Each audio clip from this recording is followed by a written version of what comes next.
Untuk akak-akak yang tengah cuba nak pujuk suami yang tengah merajuk tu, bolehlah cuba resepi chicken butter masala ni. Cara nak buat pun senang je. So jom kita start. Bismillah.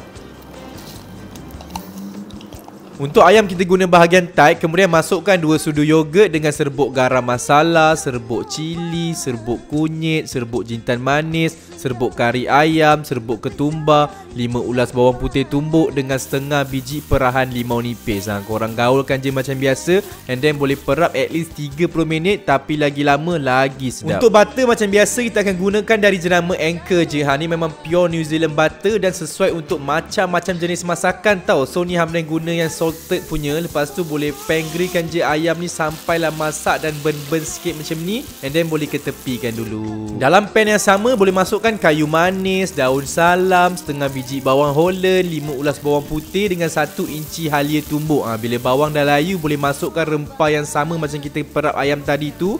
Korang gaulkan bagi sekata. Kemudian masukkan pula 1 biji tomato. Next kita perlukan cooking cream. Masukkan dalam 200 ml macam tu. Gaulkan sekata sampai dah dapat tekstur dan warna yang macam ni. And then next step kita nak blend pula. Make sure korang biarkan dia sejuk dulu. And then boleh masukkan balik dalam pan sekali dengan suku blok butter. Lepas tu bila butter dah cair boleh masukkan ayam. Dan last sekali boleh taburkan sikit daun ketumbar, garam dengan cooking cream sikit. Dan dah siap butter chicken masala kita hari ni.